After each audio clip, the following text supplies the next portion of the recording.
Yamakadai kuteerera panguva dzino ndiyo channel yenyu inonzi Kulian TV apo patinokupai ma-updates now nezvinhu zvakasiyana siyana zvinenge zvichiitika nekutora nzvimbo munyika yekwedu. Iko zvinezvi pandiri kuuya ndiri kutaura kudai so pane nyaya dzimwe dzendandasirira muchazondiregererawo zvangu nekunzwa nungo dzekutaura nyaya dzakaita seidzodzo, but panapa dzimwe nyaya so dzekuti ndikasadzitaura so vanhu vakawanda vanofila kunge chichaitika newe mfaneu waitwa sei, asi watengwa here, what's wrong with you? But munozviziva kuti inini handitengeke nemari nekuti handina basa nemari yacho. Zvakaramba kudhara, zvikaramba zvichiramba zvakadaro, asi kuudzana chokwadi ndoonikirina yacho inenge iri panapa. Kune magenerals akawanda anga asiripo pamuchato wekwatagwirei, and the reason iripo vasina kuendera yakasiyana siyana, and pamaranks acho anga aripo pa vanhu vacho vari interesting, ma-officials vekuti vanga vasiri panzvimbo.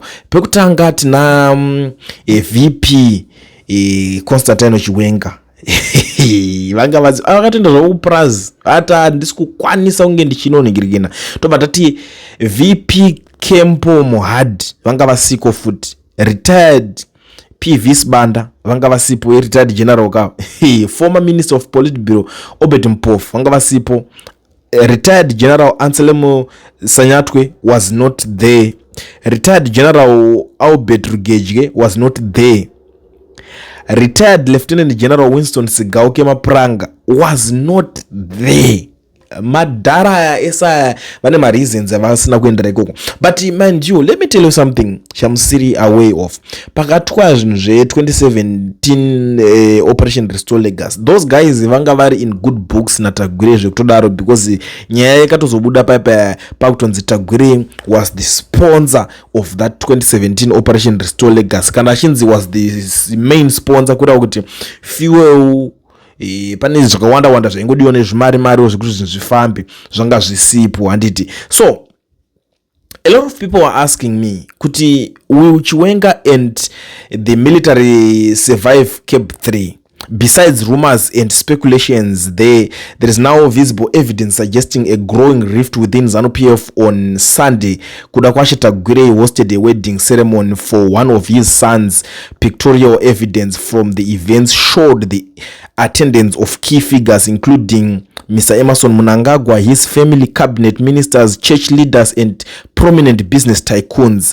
To signal their apparent disapproval of the event, the Chiwenga camp posted pictures claiming that General Constantino Chiwenga was at a farm instead of attending the wedding. Social media accounts aligned with Chiwenga, including that of Chiwenga's wife, later revealed that he was at Chivaraidze farm. Whose farm is this? What business happens there?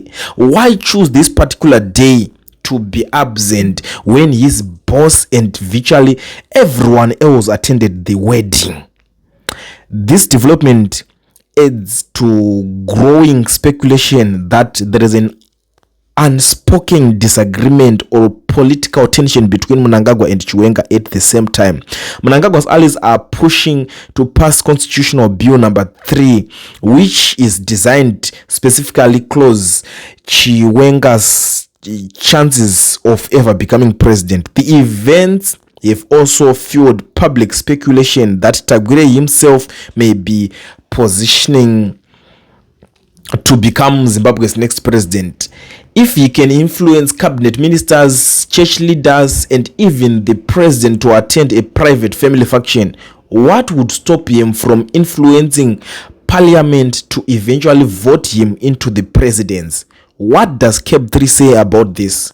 One of the controversial proposals in Cape 3 suggests that Parliament would choose a president in the event of a vacant rather than relying solely on the principle of one person, one vote, and give all voting powers to MPs. And this move effectively sidelines Chiwenga by signaling that he may not automatically become Mnangagwa's successor.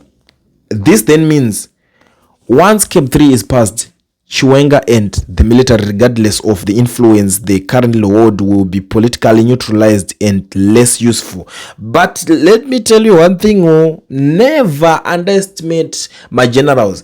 For example, munhu anogona kunge asina kuenda zvake ikoko because ini ndoziva zvinhu zvinoitika izvi. Munhu anogona kuti okay, inini I'm not going to attend the so called lavish that wedding whatever you call it, handisi kuuya ikoko but tiri kuitawo meeting yedu nemagenerals. Never underestimate magenerals. Hazviiti vachitoitawo vari kutoita zvavo motongotiwo imi muri kuitawo muri kuita zvemuchato zvenyu izvozvo. Hanzi munenge usati wabverenyurwa. Most of the times vanotaura zvinhu zvakasiyana siyana but muri Zimbabwe iyi nyaya ikai hainyanya kuda kurebeswa kana kuti tiswere chitaura zvakawanda wanda. Chiwenga haana kuattend the wedding. Some people are saying he was not invited. Yes, zvinogona kunge zvakaitika that way but their relationship kubva kudhara handinozomboona kubatana kwayo. The relationship between Chiwenga and Tagwirei hazvina kuwirirana mukati, hazvina kaukama kaika kadzati kanongoitwa kanongowanika kune vamwe vanhu vese kaika, ende zvine zvazvinofanira kutoreva kune vanhu vakawanda vakaita semi. Asi nyaya iyoyo inoda kuzogarirwa pasi takuzoitaurirana. For now timboisa paside tisendeke titaure dzimwe nyaya nekuti zvakawanda zviri loading zvinofanira kunge zvichizikanwa nemunhu akaita kunge iwoyo. But gedza ndibva ndakukuzivisai mhuri yeZimbabwe nditoshandisa mukana uno kuti muZimbabwe wese zvake ari munyika yeSouth Africa ne ari kuda kuregisterwa company nekuvhurwa FNB business account. Bata company inonzi Education Research, iyo ndio ine flyer riri kubudikira pascreen penyu apo. Handiti mobata motaura namukoma Owen vanokuregisterai, ndo basa ravo, ndo shasha. Au need kutravela kuenda kwavari kuma offices avo, vanokuitira vari ikoko. Iwo chako chete kungotaura nenhamba idzo dzikura kuti vari nationwide. Regedza kuti vatangonzwawo zviri kutaurwa panapa nyaya idzi toona kuti dzinopera sei because hai ninika ndikutopanika ndikutovhunduka kuti zvoperere mawana. Cable 3 kulendi yakanaka pakuti yakaisa maronda kumunhu wese. Munhu wese akabatikana ari kurwadziwa ende ndokufa kwangota uZANU-PF yacho. So tinoti Jonathan Moyo chero rumutengese, well done for the job. Waita kuti ZANU isvibise vanhu moyo. Vanhu vachiona kuti kwatinoenda kwakaipa. Chero mapoliticians ose anga achibenefita pachitsotsi ane voice, nekuti voice rinodovakwa kuti kana Cable 3 ikabudirira umbafa kwataita kana kuti tonobira vana sezvakafanana vana Tendai Biti, vana Skala, vanani they benefit from elections. And vanhu vanga vachibenefita, vana Western Muve vana vanga vachibenefita kuti tinodisturba vachipatakwa. But iko zvino kana Cable 3 ikabudirira vanhu vavo havamumwe muparliament. Saka vanoziva kuti nhamo yapinda mavari.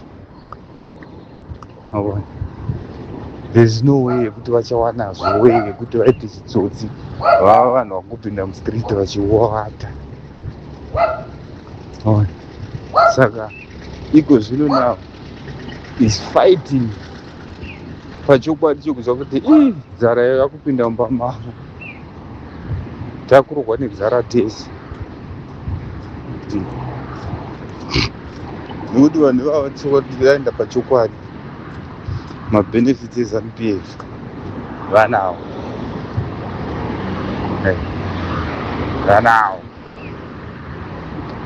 mari dzavanadzo idzi dzavanobenefita dzinopepi dzongobva kuZANU-PF. Saka isusu vamwe tinoti Cable 3 yaita kuti Zimbabwe inde kunosungunuka. Zimbabwe ichaenda kunoita free nekuda kweCable 3 because hakuna munhu anoisupport. Zvakafanana chero nhasi gara Chiwenga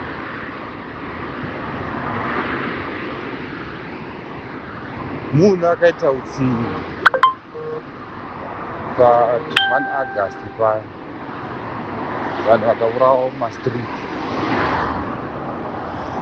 But vision yake muntaraunda yaida chigarowo, but kana audi avharirwa paya, but iko zvinondopa adi vadzoka kuvanhu.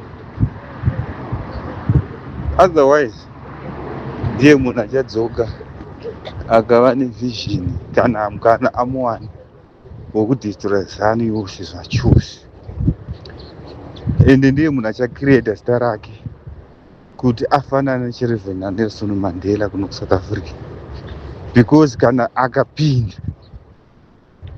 ndinovimba kana ari munhu ane vhizhini inofokasa, uchagadzira zita rake, kukwenenzvera zita rake, kuisa nyika kuvanhu, sezvatakaona kunana Nigeria. Maona uyu president kuNigeria general akadzosera nyika kuvanhu, nyika ichitenderedzewa iri kumageneral nokudii zvikaisa nyika kuvanhu. Maona ndizvo zvatichaona kana Mudhara Chiwenga akakwanisa kukunda. Ndoona vision yekuti ndiye munhu achagadzira zita rake, nekuti chero mbavha dzichasungwa.